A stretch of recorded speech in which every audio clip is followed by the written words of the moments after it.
Boa noite, meu irmão, boa noite, minha irmã, tudo bem com você? Meu nome é Rodrigo Azevedo e esse é o Advento Cast, o seu podcast sobre a Palavra de Deus. E hoje, continuando a nossa série de encontros com o tema Nisto Cremos, temos como tema central o Pai. Boa noite também, meu nome é José Ângelo e estamos aqui mais uma vez nesse encontro, como meu amigo falou, o Pai, né? A crença do Pai. E nós estamos aqui com o nosso convidado especial, Davi. Davi, que é um amigo nosso. Vocês podem observar que ele está de lenço a caráter, porque ele é líder de desbravadores há algum tempo já, colega desse ministério nosso. E ele aceitou o convite, esse desafio de compartilhar, de comentar um pouco sobre essa crença que vem dividida, né, sobre uma crença que a gente já comentou, que foi a Trindade. Então, bora lá. Antes da gente adentrar no tema, vamos orar, não é isso, Rodrigo? Davi, você pode fazer essa oração para a gente, por favor? Então, oremos.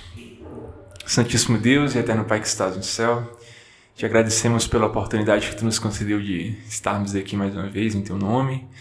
Pedimos que o teu Espírito Santo nos guie, a tua palavra, quando for aberta, possamos aqui, Senhor Deus, sentir a manifestação do teu Espírito e as pessoas que entrarem em contato com isso aqui, que sejam modificadas, moldadas pelo Senhor. Nos abençoe agora, perdoa os nossos pecados, em nome de Jesus, amém. Amém. Amém. Amém. Antes de começar, gostaria de deixar um recadinho para você também. Você pode deixar o like nesse vídeo, né? Você pode compartilhar também. Pegue o link dessa live e mande para aquele irmão, né? Para que essa mensagem possa chegar a mais pessoas. Se inscreva no canal e assine o sininho das notificações. Agora sim, vamos iniciar o nosso papo, né?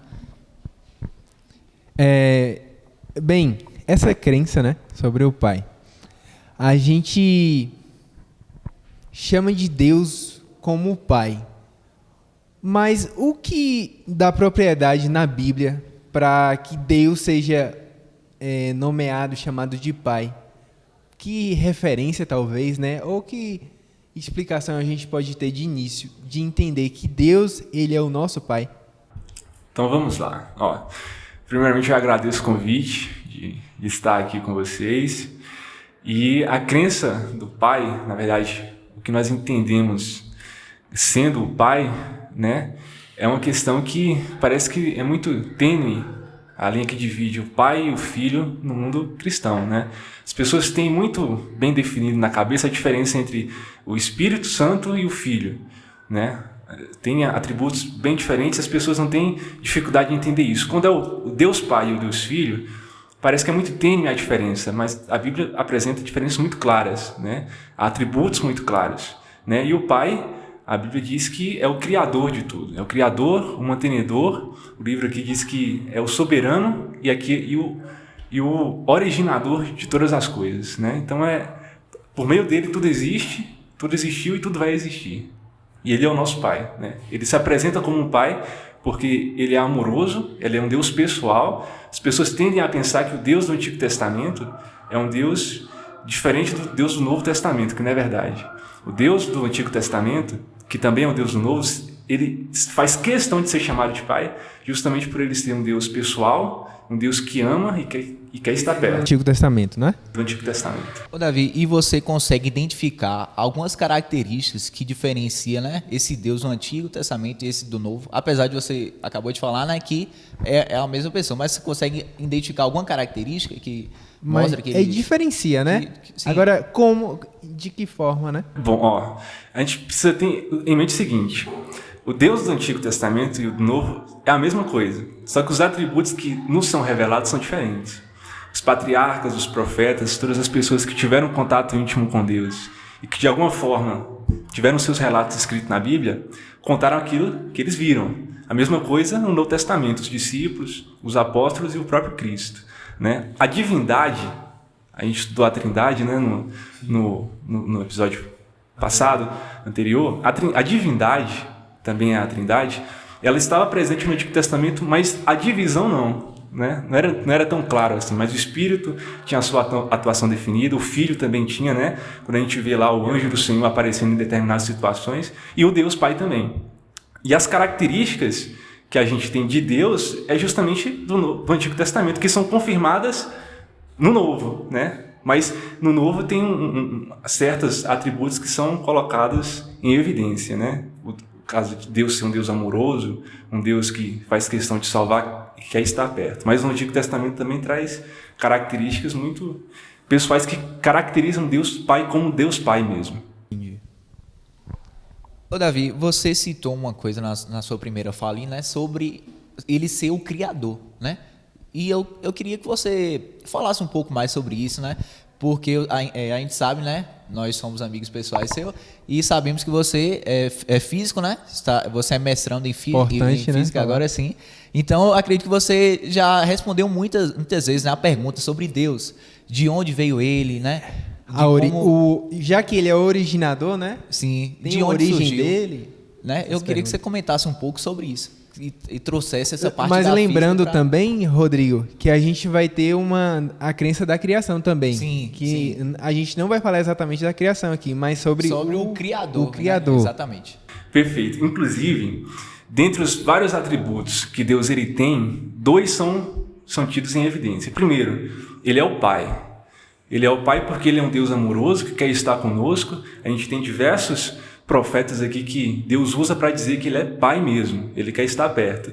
E o segundo é Criador. Eu acho que o Criador aparece de sobremaneira sobre os outros. Do Gênesis ao Apocalipse, Deus, a feição dele como Criador, o papel como Criador é colocado ali em evidência. Porque de fato ele é isso. E é isso que é a diferença dele para o Filho. O Filho, se a gente lembrar lá de João capítulo 1, e no princípio era o Verbo se fez carne, o Verbo era Deus e estava com Deus. Estava falando de Jesus, porque Jesus foi o agente ativo na criação. Quando tiver a crença aí sobre Cristo, a gente vai estudar isso. Mas Deus é Criador por excelência, né? Por exemplo, o livro de Gênesis, capítulo 1, diz: no princípio criou Deus o céu e a terra, né? Aí se você pega lá na língua hebraica, Bereshit bara Elohim. Bereshit tem a preposição Beshit, é uma palavra usada para princípio, mas no sentido de ser princípio mesmo, do princípio de tempo, princípio de grupo, princípio em essência. E o verbo bará é utilizado somente quando Deus é sujeito, porque Deus também é criador por excelência. Esse livro, esse microfone, esse relógio, qualquer coisa que a gente tem é criado a partir de coisa que já existe, matéria pré-existente. Deus não precisa de matéria pré-existente para criar nada, porque ele faz tudo. O profeta Isaías, ele diz o seguinte, falando acerca de Deus. Ele diz que o estrado dos pés de Deus é a terra. Ele está falando de forma figurada, né? E ele fala também que Deus habita a eternidade. Ou seja, a gente sabe que Deus ele é criador, mantenedor, ele é o que mantém, ele é invisível, ele é amoroso e ele transcende tudo o que a gente entende sobre conceitos de espaço e conceitos de tempo. Se tiver alguém assistindo que gosta de física, o que a física diz? A física diz o seguinte, que quando o universo ele foi criado, o que é a criação do universo? A gente tem o tempo e a gente tem o espaço. Quando o tempo e o espaço eles se entrelaçam, formando um conjunto quadridimensional e começa a se expandir, isso é o universo. O universo ele foi criado a partir desse momento. A expansão aconteceu em uma fração de tempo menor do que na criação, né? A criação aconteceu, o universo se expandiu. O tempo e o espaço. Isaías fala o seguinte, Deus habita a eternidade. Ou seja, a eternidade nos indica que Deus ele não precisa de tempo para existir, ele é anterior ao tempo, ele é um ser antemporal. E o estrado dos pés de Deus, Isaías diz que é a terra, justamente para dizer que ele está em todo canto. Ou seja, Deus ele não se prende às dimensões nem físicas e nem temporais. Ou seja, Deus é um agente externo ao universo. Tudo que a gente conhece, planetas, quasares, buracos negros, da mais descomunal galáxia ao mais diminuto quark, tudo está disposto nesse tecido do espaço-tempo, e Deus ele é externo a isso, porque foi ele que criou. E aí quando a gente chega naquela pergunta, que não é nem física nem teológica, mas é filosófica, quem criou Deus? Quando a gente busca isso, é uma pergunta sem sentido, né? Porque Deus ele é criador, ele não é criatura. Se ele fosse criatura, ainda deveria de existir um criador, e aí entraria no ad infinitum, não terminaria nunca. Então, essa é uma característica muito importante do Criador, até porque lá no Apocalipse capítulo 4 diz que Deus ele é o Criador supremo, E a primeira mensagem angélica que o anjo proclama, que faz referência ao dia de sábado, também apresenta a Deus como Criador. Porque ele tem poder para isso, é o único que tem poder. O verbo que eu citei, o verbo do hebraico labará, só admite Deus como sujeito, porque só ele pode ser o sujeito. Só ele pode fazer o que ele faz. Então, é outra característica de Deus Pai. De Deus Pai. Muito embora o Espírito e o Filho gozem do mesmo, todos são deuses, mas os atributos são diferentes. E o atributo de Deus Pai é ser Criador. E o de Jesus é ser um agente ativo de Deus. Único com Ele. Entendi. Tem uma coisa interessante na página 40 do livro Nisto Cremos. A gente comentou um pouco sobre a paternidade, né? De onde veio, né? Como é que a Bíblia identifica isso. Mas você falou aí de atributos. E na página 40 e 41 fala de alguns atributos de Deus. Eu queria que você comentasse como é que é esse Deus misericordioso, que é um primeiro atributo que eu vejo aqui. Como é que é esse Deus, ele ser misericordioso? O que é essa misericórdia de Deus? Isso, ó. O Deus Pai, que é justamente um Deus que as pessoas têm dificuldade em entender, é aquele Deus que parece que é um Deus distante. É aquele Deus que criou todas as coisas e parece que sumiu da história. E no Novo Testamento as pessoas também não têm dificuldade em colocar isso. Deus é aquele que está distante. É aquele que está lá sentado no trono e que só vai reaparecer no dia do julgamento. Ou seja, ele criou e vai julgar. Mas a Bíblia não apresenta isso. O fato da primeira pergunta, né? Deus, ele é o nosso Pai. Um pai, ele precisa ter misericórdia. Por isso que ele faz questão de ser chamado disso. Deus, ele é um pai, ele tem instintos paternais conosco, e a misericórdia dele é um dos fatos que o profeta Jeremias diz que nos permite viver. Quando as misericórdias do Senhor se renovam sobre nós, nós não somos consumidos. Ou seja, esses atributos que o livro coloca aqui, o Deus sendo nosso pai, ele nos aceitou como filho, ele usar de misericórdia para conosco é justamente confirmações que quebram essa teoria de que Deus é distante. Muito pelo contrário, a vontade de Deus sempre foi estar perto do seu povo. Era o povo que ia adiante dele. Quando a gente lê lá, principalmente o relato do Êxodo, né? O livro de Deuteronômio, Moisés, 3 grandes sermões do livro de Deuteronômio. E esses 3 grandes sermões é justamente Deus usando Moisés para relembrar o povo de que ele, na condição de Deus, nunca se afastou. Se houve alguma situação onde Deus pareceu distante, foi por causa do povo. O profeta Jeremias diz o seguinte, que o povo cavava a sua destruição, Deus sempre está presente. E a misericórdia é um atributo muito importante de Deus, porque a misericórdia e o amor é o que dá base para nós entendermos ele como um ser realmente confiável. Davi, e tem alguma evidência bíblica que comprove que Deus Pai e Deus Filho são pessoas diferentes?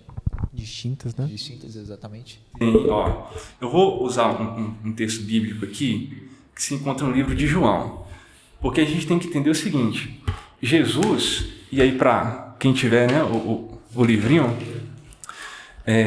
na página 42, perdão, na página 44, diz que Jesus foi a autorrevelação de Deus.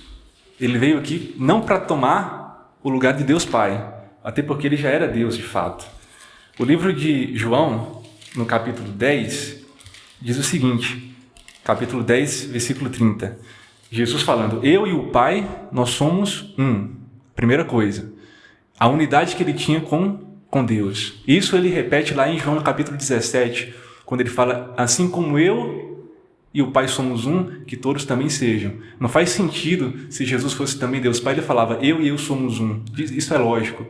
Quando Jesus é batizado, a palavra diz, Mateus 3, capítulo 16, que veio uma pomba sobre Jesus e uma voz do céu diz, esse é o meu filho amado em quem me comprazo. Pessoas diferentes. Era Jesus que estava sendo batizado, Deus que estava falando e o Espírito que estava descendo. Contra isso, não tem problema algum. Capítulo 14 de João, versículo 28, diz o seguinte, alegrai-vos para que eu vou, quando eu for para o Pai, pois o Pai é maior do que eu. Também não há sentido se Jesus fosse Deus Pai e ele estivesse falando dele mesmo. Ele é maior que ele mesmo? Não tem sentido algum. Então, isso aqui são apenas algumas evidências que mostram que Cristo, ele é Deus, Deus Pai também é Deus, mas são Deus diferentes, são pessoas diferentes. Eles são Deus. A Trindade, como a gente já estudou, não é um que se divide em três. É a unidade de três pessoas coeternas que possuem tarefas específicas. E aí a tarefa de Jesus foi justamente essa, de ser uma autorrevelação divina. Ele fala, quem não conhece ao Pai não conhece a mim. Ou seja, quem crê em Cristo também crê em Deus, no Deus Pai. Então, são apenas algumas evidências que mostram aí, né? A gente já consegue compreender que Deus é o nosso Pai, e a partir do momento que nós nos colocamos na condição de cristão, né? Eu queria que você falasse um pouco para a gente como é que é essa relação do cristão para com Deus de forma paternal, é diferente de Jesus e o Espírito Santo. Há uma distinção do meu relacionamento com Deus, e o que é que pode diferenciar? Conseguiu compreender? Consegui, ó. Essa pergunta é uma pergunta interessante, e quem responde ela não é nem eu, é o próprio Cristo. Lá no capítulo 17 de João, onde é feita a oração sacerdotal de Jesus, tem uma parte da oração muito interessante. Primeiro, Jesus ele ora por nós, porque ele fala, eu oro por estes e por aqueles que virão a crer em mim. E aí, o capítulo 17, verso 11 diz o seguinte, eu já não estou no mundo, mas eles continuam no mundo. Jesus está falando aqui dos discípulos e posteriormente também de nós. Ele fala assim, mas eles continuam no mundo, ao passo que eu vou para junto de ti. Ele está falando do Pai, que também é outra confirmação que o Pai e Cristo são pessoas diferentes. E ele fala, Pai Santo, guarda-os em teu nome, porque você me destes eles, para que eles sejam um, assim como eu e o Senhor somos um. O nosso relacionamento para com Deus, o nosso relacionamento para com Cristo tem que ser um relacionamento que Cristo teve aqui na terra com Deus. A todo momento, Jesus ele estava buscando não sair dessa afinidade aqui que ele tanto amava. Porque Deus, principalmente lá no livro de Oséias, é um pai apaixonado que não mede esforços para resgatar o seu filho. Se o filho tem fome, ele dá o de comer. O exemplo mais claro disso é a nação de Israel, quando estava no Egito. Se eles tinham sede, se eles tinham fome, Deus saciava a sede, saciava a fome. Se tinha frio, Deus aquecia. Se estava com calor, ele mandava uma nuvem. Se vinha alguém para guerrear contra, se eles estivessem no caminho correto, Deus estava com eles. Ou seja, a única coisa que a gente precisa fazer é aquilo que Jesus fazia. Se permitir ser alcançado por esse Pai. Porque esse Pai, dentre os atributos dele, ele é um Deus amoroso, ele é um Deus presente, ele é um Deus onisciente, ele sabe o que a gente quer, o que a gente precisa, mas a gente precisa ter o start.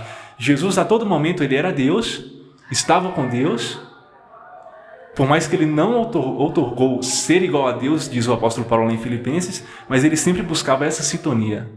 E o que Jesus ele nos pede aqui é para que nós também sejamos um com o Pai, assim como ele também era.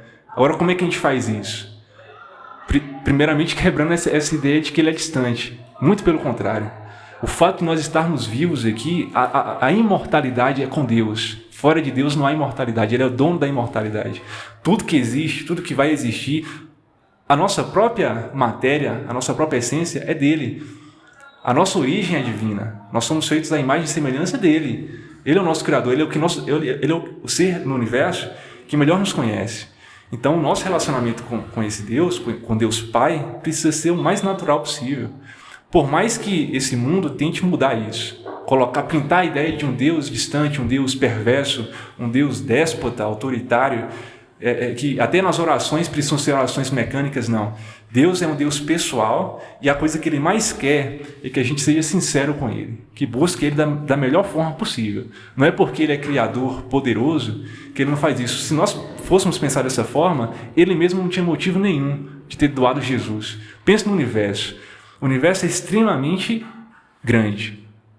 Extremamente grande. A gente tem aí uma quantidade razoável de anos que o universo existe. O telescópio Hubble, quando tira aquelas fotografias descomunais, estão ali há milhares de anos-luz. O universo é velho, o universo ele existe há muito tempo e ele é muito grande. A distância daqui para o Sol é de 150 milhões de quilômetros. Parece longe. Mas o raio da Via Láctea, que é a nossa galáxia, tem 200 mil anos-luz. Um ano-luz é 9,5 trilhões de quilômetros. Multiplica 200 vezes 9 trilhões.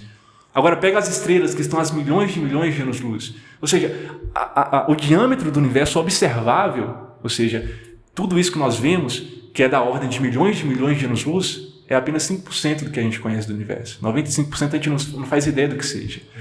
Agora imagina Deus na condição de Criador, soberano. A gente viu aqui que ele é atemporal, ele não precisa de tempo, não precisa de espaço, ele subsiste nele mesmo, porque ele não precisa de ninguém para existir, ele sempre existiu, sempre vai existir. Agora imagina ele olhar para um ponto desse universo, que é muito menor do que a menor partícula que possa existir, que é o planeta Terra. E o planeta Terra, que já parece descomunal em comparação com essas coisas pequenas, ele ainda olhar para nós. Como que a gente vai fazer para encarar ele naquele grande dia e falar, não, Deus ele não estava olhando para mim. Ele foi um Deus distante. Deus, olha que coisa, é como se tivesse um átomo aqui, nós somos grandes, né? Eu tenho 1,80 m, o átomo é uma coisa que a gente não consegue ver. É como se Deus olhasse a Terra, olhasse o ser humano, coisa assim, partícula, como um átomo, sem valor algum, na mente das pessoas, ele fala, é aqui mesmo que precisa de mim. Porque todo o universo já é dele.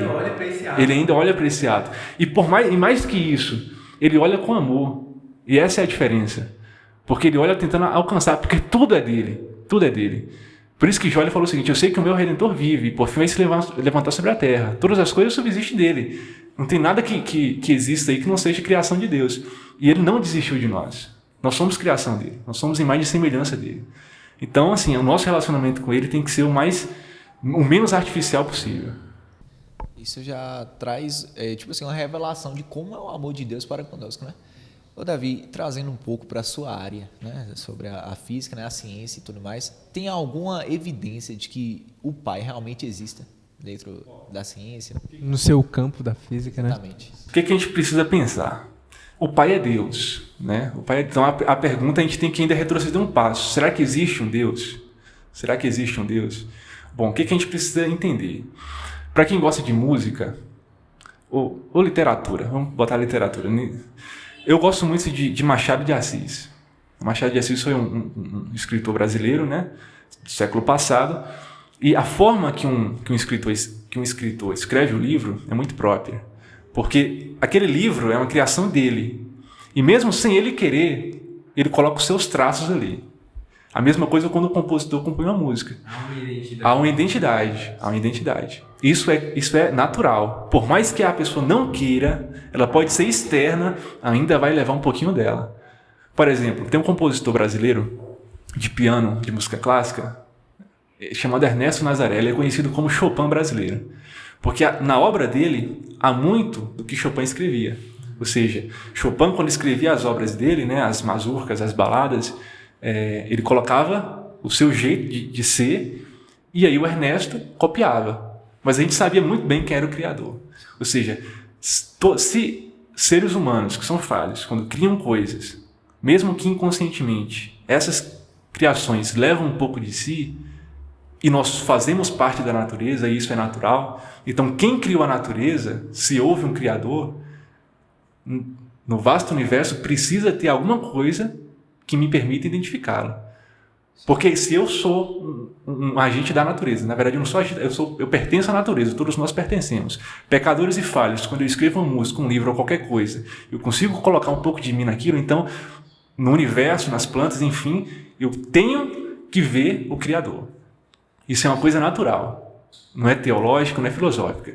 Aí, quando a gente estuda o Deus bíblico, o Deus Pai, esse Deus que nós estamos vendo aqui, e comparamos com o que há no universo, a complexidade do universo evidencia a mão de um Criador.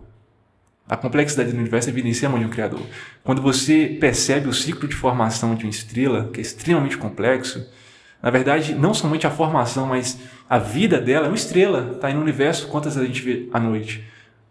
Uma estrela só é viva porque ela faz fusão termonuclear de hidrogênio e hélio. O hélio acaba, ela começa a fundir em carbono, se tiver muita energia, funde em ferro. Os processos para uma estrela ser formada são complexos. Processos de termodinâmica, de mecânica estatística. Na verdade, a gente não precisa nem ir. A própria movimentação da Lua, dos planetas, as órbitas, os planos orbitais, é tudo muito calculado. Se você olhar desde a mecânica quântica, o mundo dos quarks, dos elétrons, dos prótons, até da mecânica relativística, os buracos negros, tudo parece estar programado. A gente não pode... Aí fica meio que irracional pensar que isso surgiu do acaso. Tudo está programado. Se você faz alguma coisa, você olha para o universo evidencia que existe um Criador. Você não precisa procurar, Ele mesmo se mostra, Deus se revela. É uma característica de Deus Pai. Ele se revela. Não é necessário nem ter a própria fé para entender que há um Criador por trás, né? Por isso que Paulo ele fala o seguinte, olha, os atributos invisíveis de Deus são manifestos através das coisas que foram criadas. A Bíblia, a palavra de Deus, é uma das formas que Deus viu de se revelar. Mas quando a gente olha para a natureza, para uma folha, para um pássaro, para uma estrela, para uma galáxia, a gente também consegue ver um pouco de Deus ali, porque aquilo é obra de Deus. Eu não posso crer que não há as digitais da criação em um pássaro, em uma planta. Existe. A única coisa que a gente precisa saber é interpretar, ler, porque está aí. Né? Se um compositor, se um ser humano falho consegue deixar as suas digitais naquilo que faz, Deus muito menos. Né? Ele deixa claro e evidente quem Ele é. E se você olha para a natureza, Ele vai se revelar. Esse é o diferencial de Deus. Deus ele se revela, ele é proativo, ele que dá o primeiro passo. Porque ele poderia ser indiferente, como talvez os agnósticos pensam. Qual é a diferença do ateu prognóstico? O ateu diz, não há Deus. Tudo é fruto do acaso. O agnóstico diz, há Deus, mas é indiferente. Ele existe, mas não se importa conosco. Nós somos cristãos. Nós cremos que Deus existe, criou e se importa. E por ele se importar, ele dá o primeiro passo. Ele se permite ser reconhecido. A gente não consegue aqui dimensioná-lo. A gente tem atributos. Ele se permite conhecer pelos seus atributos. A gente não consegue vê-lo. A gente não consegue falar, Deus é isso aqui, ó, pronto. Mas ele se permite ser conhecido pelos atributos. Ele é eterno, ele é imutável, ele é espírito, ele é criador, ele é mantenedor, ele é pessoal. Todas essas coisas falam relacional, tudo isso fala do caráter de Deus. Então, o universo evidencia ele.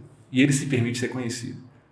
Há um outro ponto também que essa crença nos traz no livro, que é trazida no livro, né, sobre essa crença, mudando um pouco, né, da linha que a gente está comentando aí, é sobre um Deus que salva, mas um Deus que é justo também.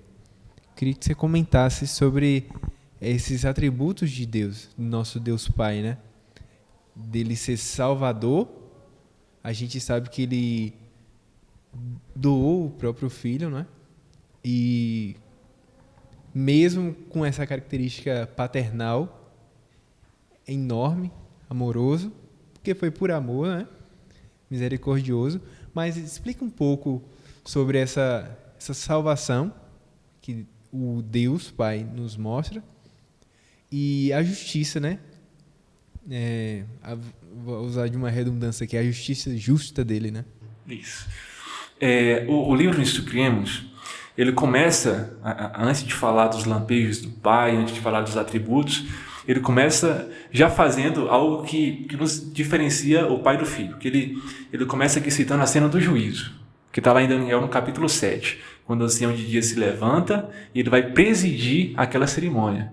Jesus é o nosso advogado, está lá no livro de 1 João. Ele intercede, ele medeia por nós perante o Pai. Tanto que o apóstolo Paulo diz que ele iniciou o ministério da reconciliação com o Pai. Nós estávamos meio que divorciados de Deus por causa do pecado de Adão. Por isso que diz que por um homem veio o pecado e por outro homem ele será extinguido. Deus, agora a gente precisa entender o seguinte, ele é amor. João ele fala o seguinte, aquele que não ama não conhece a Deus, porque Deus é amor. Ele é a expressão máxima do amor. Por isso que ele enviou o seu Filho, porque ele amou o mundo de tal maneira. Deus ama de uma forma que só ele consegue amar. A vingança que a Bíblia apresenta, porque a Bíblia usa essa palavra para Deus, onde Deus ele vai vingar o seu povo, não é uma vingança humana, porque a nossa vingança é uma vingança manchada, maculada, é uma vingança odiosa. A vingança de Deus é uma vingança justa. Porque, perceba, Deus ele se revela através da sua palavra, de forma muito clara. Do Gênesis ao Apocalipse, Deus ele está mostrando quem ele é e quem Ele quer que a gente seja, através dele. Ele nos concede força para isso, Ele nos concede amparo para isso. A única coisa que a gente precisa fazer é aceitar. Agora, o livro de Hebreus, no capítulo 2, tem a seguinte pergunta. E é a pergunta que Deus não pode responder. Parece meio contraditório porque Deus pode todas as coisas, mas lá diz o seguinte, Hebreus no capítulo 2, se eu não me engano o versículo 1 diz o seguinte, como escaparemos nós se negligenciarmos tão grande salvação? Provavelmente o apóstolo Paulo estava falando o seguinte, diante disso tudo, diante de todo esse esforço que Deus está fazendo, porque olha a grandiosidade dele, a grandiosidade da criação e a nossa pequenez. Olha o que Deus está fazendo. Olha o que ele fez para enviar o seu filho. Diante disso tudo, como é que uma pessoa vai escapar se negligenciar? O ato de Deus fazer justiça, ou seja, de vingar o seu povo, porque o que ele pede de nós, a gente fala o seguinte, Deus quer o nosso melhor, quer o nosso coração. Não, ele pede o nosso pior, porque o que há de pior no ser humano é o nosso coração. Ele é quem transforma. Ele é quem transforma. Quando ele fala o seguinte, eu vou vingar, é um ato de justiça. Justiça para aquelas pessoas que aceitaram. Não existe meio termo. O maior trunfo de Satanás é fazer com que as pessoas vivam as suas vidas de forma despreocupadas para pensar que tem uma terceira via. Mas não tem. Quando Deus ele vingar o seu povo, fazer justiça, também vai ser um ato de amor. A justiça de Deus também é um ato de amor. Então, a gente não pode nem pensar na mais remota possibilidade de que Deus vai ser mal em fazer isso. Só uma pergunta sobre esse ato de amor. Ele vai estar sendo justo para essas pessoas que o reprimiu ou para os justos? Ou para ambos? Deus ele vai ser justo em todos os aspectos, porque o grande problema... tem uma escritora que escreveu um livro muito interessante chamado A Verdade sobre os Anjos, e ela fala o seguinte, que o pecado é algo que não pode ser explicado, porque se for explicado ele pode ser justificado, não tem justificativa para o pecado. O problema nosso é o pecado, e Deus vai dar solução para o pecado.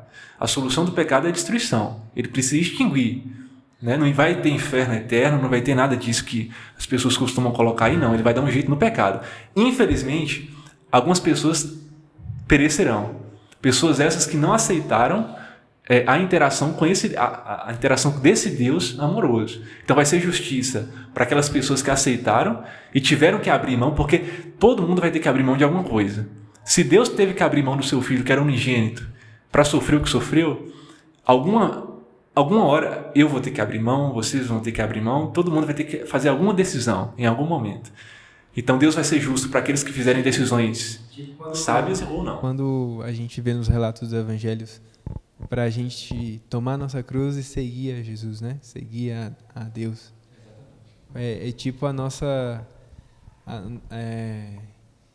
o nosso diminuir, né? Exatamente. O grande problema... Tem um versículo, está no livro de Deuteronômio, no capítulo 8, que é muito interessante. A gente às vezes pergunta o seguinte, poxa, Deus ele tirou o povo do Egito. Lá em Oséias, quando Deus está falando, inclusive ele fala o seguinte, olha, no livro de Oséias ele fala o seguinte, que Deus adotou Israel como filhos, desde o Egito. O tratamento de Deus foi como um pai. E a gente pensa o seguinte, poxa, o povo de Israel, mesmo sendo um povo de duro serviço, aceitou sair. E permaneceu aquela quantidade enorme de anos, em um percurso que não é tão grande assim. E aí Deus ele fala o seguinte, lá no capítulo 8 de Deuteronômio, ele fala o seguinte, no versículo 2, ele fala o seguinte, o povo de Israel respondendo a Moisés, eu deixei com que o povo ficasse esse tempo inteiro no deserto porque eu queria saber o que tinha no coração deles, porque de boca todo mundo me adorava todos os dias, todo mundo falava que cria nessas manifestações que eu fazia, mas o coração estava totalmente distante. Esse é o grande perigo, porque Deus, ele se manifesta, a gente já viu aqui, das mais diversas formas, ele é proativo, ele que corre atrás, porque ele é apaixonado pela humanidade, mas se nós não dermos, não na mesma medida, porque não tem condições, é totalmente desproporcional, mas se nós não dermos o nosso melhor, aí realmente fica complicado. Davi, em relação à pregação do evangelho, né? Para a gente falar sobre esse amor, né? Esse amor tão grande de Deus que a gente está comentando aqui, né? Como falar para aquelas pessoas que aparentemente sofrem mais, né? Você chegar assim em um pai que acabou de ter sua filha abusada, ou um próprio filho que perdeu seus pais, né?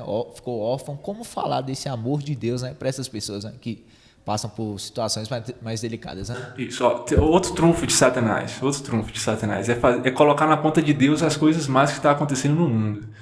Satanás ele tem vários trunfos. O primeiro é falar que Deus não existe. Quem acredita nisso, um trunfo para Satanás. Outro trunfo para Satanás é falar que Deus existe, mas é mal. É outro trunfo. E o outro trunfo que ele carrega é colocar tudo na conta de Deus.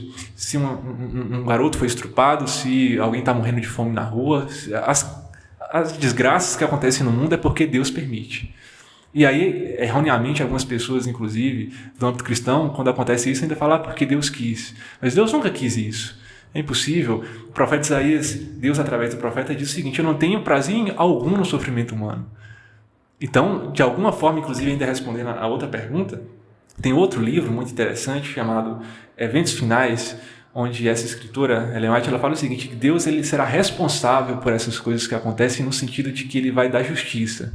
Quando um pai perde um filho, quando uma mulher é estrupada, quando alguma desgraça acontece, Deus toma para si a responsabilidade de fazer justiça. Não a responsabilidade que ele foi culpado, não, longe disso. Aí como que a gente consegue ver isso no contexto da pregação do Evangelho? Tudo que acontece aqui na Terra, evidentemente não é do querer de Deus, nunca foi, mas Ele nos concede forças para sustentar, né? Inclusive, porque essa vida aqui na Terra não é para ser desse jeito, nunca foi para ser. A morte nunca esteve nos planos de Deus.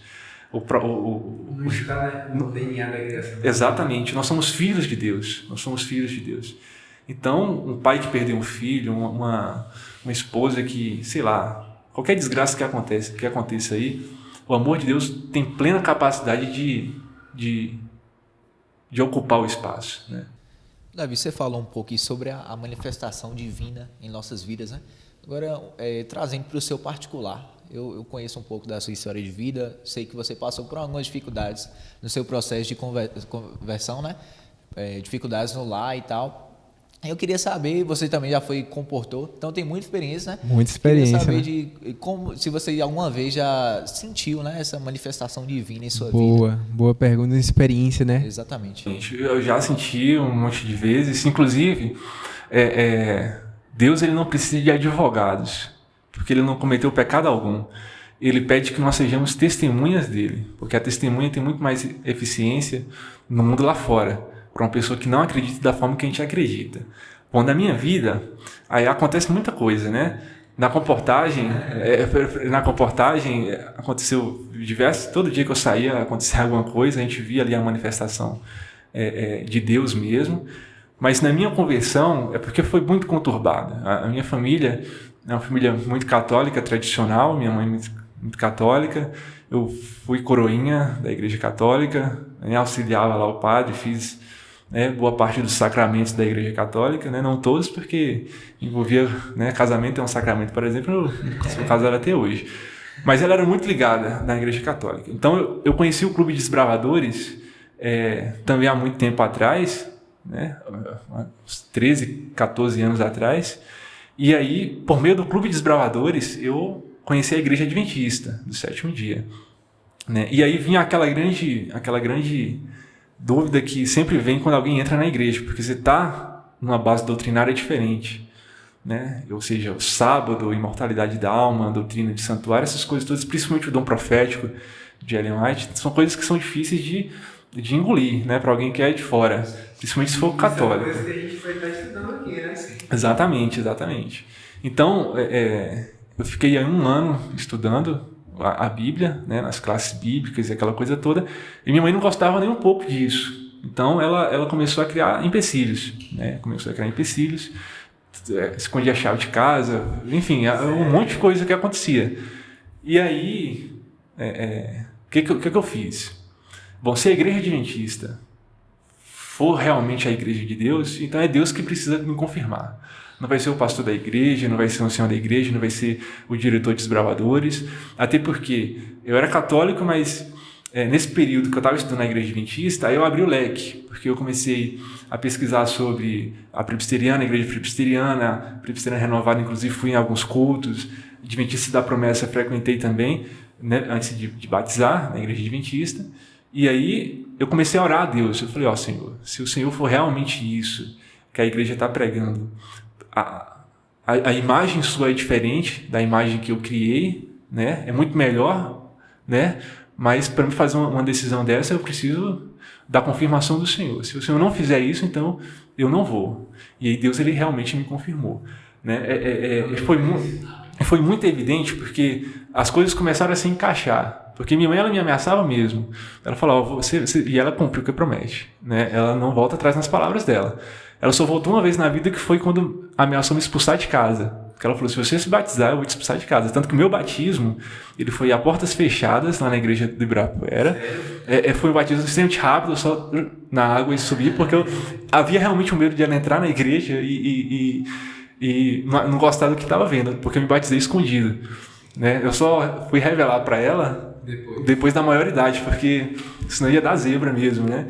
Mas Deus, ele se manifestou muito para mim, né? O que eu pedia para ele era justamente a oportunidade de ser membro dessa igreja, e ele se manifestava muito, né? Em sonhos, em pensamentos. Ele sempre me confirmava no coração que esse era o caminho, da forma que ele falou, né? O profeta Isaías diz o seguinte, que a voz de Deus vem por detrás, né, de nós, e falou, esse é o caminho, andai por ele. É justamente isso que eu ouvi naqueles momentos.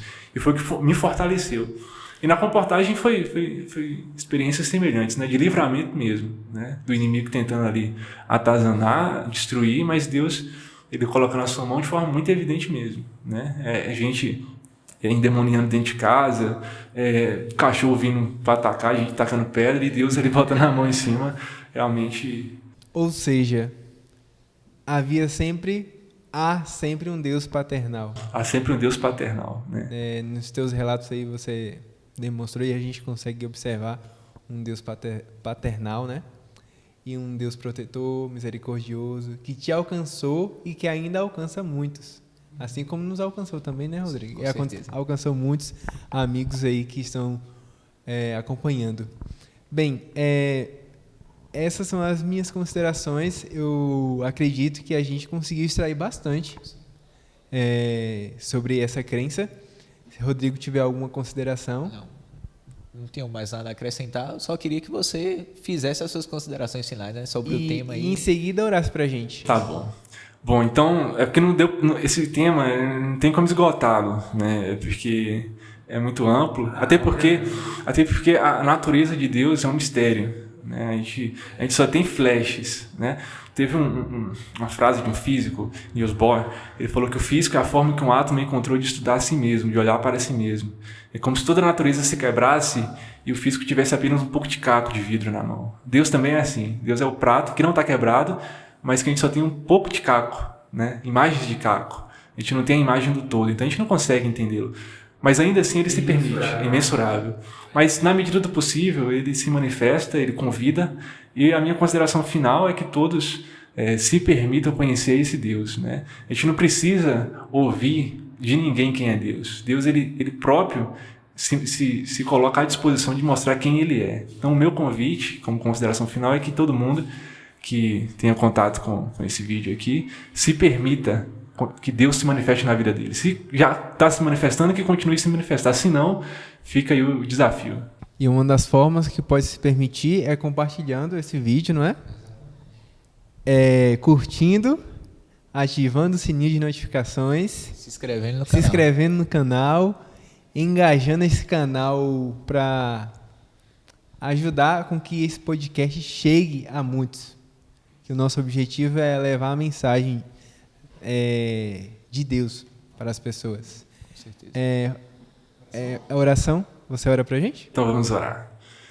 Santíssimo Deus e eterno Pai que estás no céu, te agradecemos pela oportunidade que tu nos concedeu de estarmos aqui em tua presença. Pedimos que o Senhor continue conosco, se manifestando em nossas vidas. Somos imperfeitos, mas com o Senhor que é perfeito, nós conseguimos, Senhor Deus, trilhar esse caminho que é árduo, mas com muito mais confiança. A tua palavra não volta vazia, então te peço que o Senhor venha estar derramando sobre nós o teu Espírito, sobre as pessoas que estão nesse momento assistindo também o teu Espírito Santo, e que se cumpra em nós, Senhor Deus, o teu querer. Nos abençoe nesse momento. Te agradecemos por tudo, em nome de Jesus. Amém. Davi, mais uma vez a gente gostaria de agradecer a você por ter vindo até aqui, né, batido esse papo com a gente, né, e que Deus possa continuar abençoando a sua vida, o seu ministério, né, e que você possa continuar falando desse amor tão grande, né, que vem de Deus. Amém. Agradecemos aos nossos amigos que estão nos acompanhando também, não é, Rodrigo? A gente volta na próxima semana e, como o Ângelo falou, né, para vocês fazerem aquelas ações, né, para a gente continuar divulgando, né, essa palavra de Deus e que a gente possa, que vocês possam chamar os nossos amigos para continuar entendendo, né, o porquê nisto cremos. Amém.